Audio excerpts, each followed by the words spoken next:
I'm not very video savvy, so I wish I could edit these together to make one video, but you know, I just post them. It is what it is. I don't edit anything.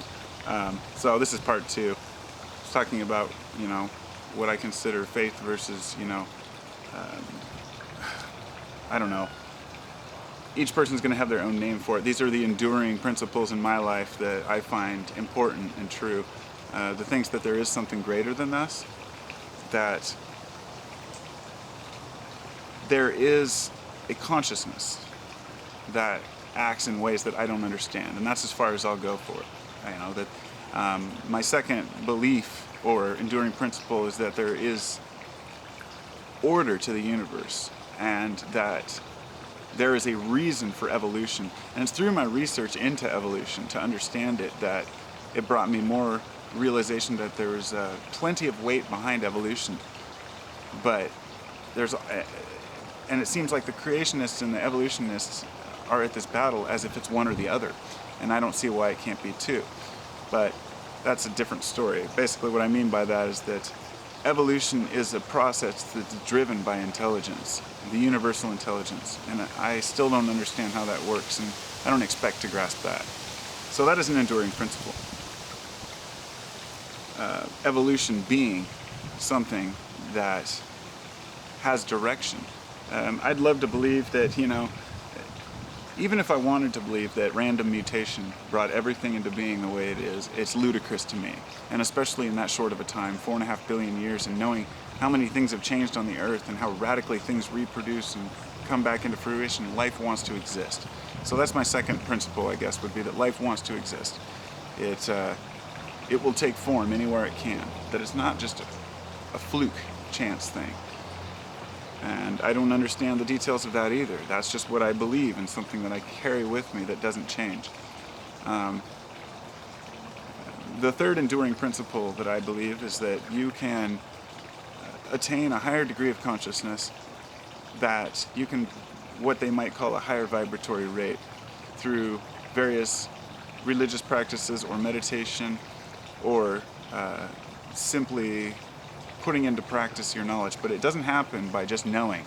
This is something you have to put into practice. It's something you have to tell the universe, I'm going to dedicate and set aside this time. It's just like you can't think about going to the gym and say, yeah, I want to be buff. You have to go work out if you want to get strong. And in the same way, you have to work out your mind by putting these things into action. So that's my third principle, I guess, would be that through effort, man can attain a higher degree of consciousness. But I don't go as far as to say that that's superior or inferior, although common sense would tell me that attaining a higher degree of intellect and consciousness would be a good thing. However, we know how detrimental it seems to be to some people. In other words, some of the wisest tend to go insane the fastest. So I'll leave that for another, you know, thing. But that is a principle for me, that you can develop this consciousness and utilize it. And I guess my fourth principle that wouldn't be, it's kind of unrelated, it would be that yes, there are extra-dimensional or extraterrestrial beings or entities that's as far as I go with it. That there is something going on with that. Because as much as I, you know, harp on all the joke alien and UFO theories and stuff, there's still something that I do believe that there is something to it. And, huh? Oh, gotta open a candy bar. I broke it so I can have 2 packs. so that I can have a big pack or small half, whatever half I can have. Okay.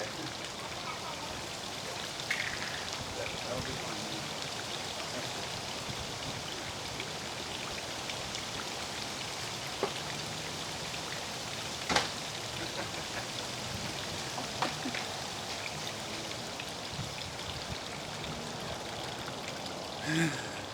Kid's watching the cartoon in there, and the first time I had to cut through my video, he was asking me if he could have one of those nutty bars, the little chocolate wafers.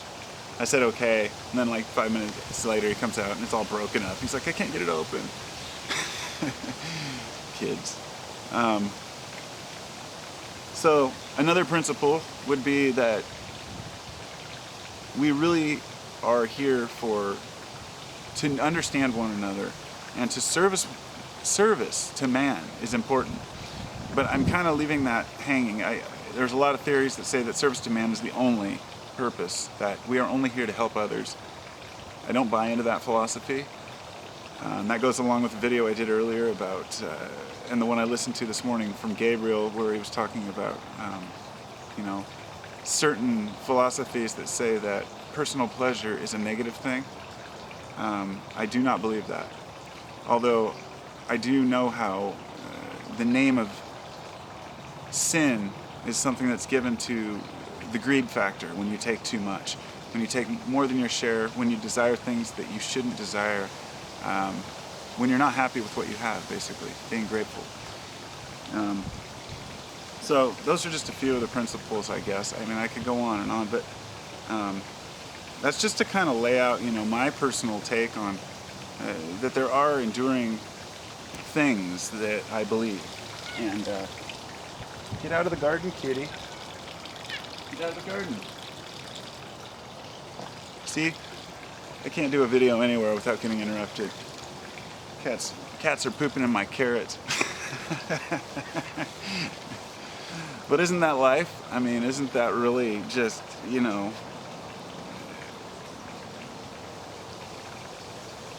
there's no peace and quiet, You have to make that for yourself within your own mind.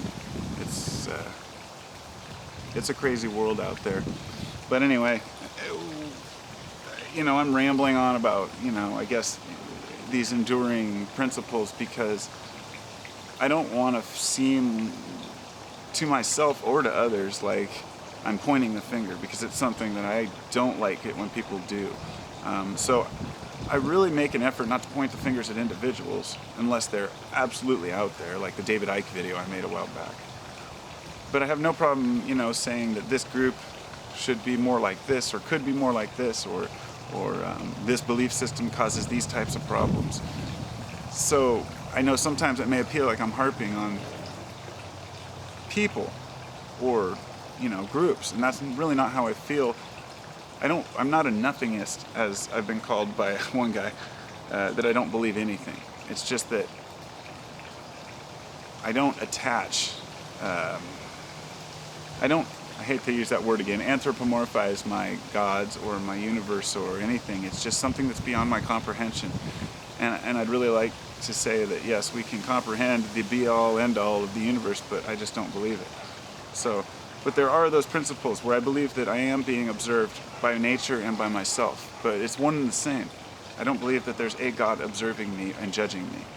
I believe that I'm judging my own actions through my own level of competence and awareness, and as far as reincarnation, I really don't know, but I believe that the soul migrates into a different form, something that's I guess it's not a matter of whether the energy goes anywhere, because that's just common physics. Energy doesn't disappear, but then again, is consciousness energy? I guess a living human is energy. What form you change into is something I can't understand. I don't know. So I do believe in the principle of doing good for others and helping people. I do believe that the best thing we can do while we're here is to assist the world around us and to assist those less fortunate. And I don't mean giving money to the homeless or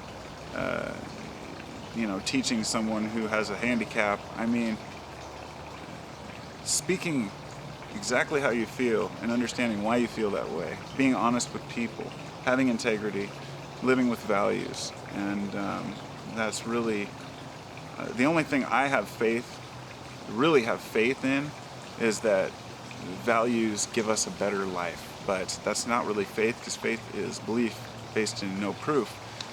The proof is in the pudding, as they say, and when I live my life with ease, things come with ease.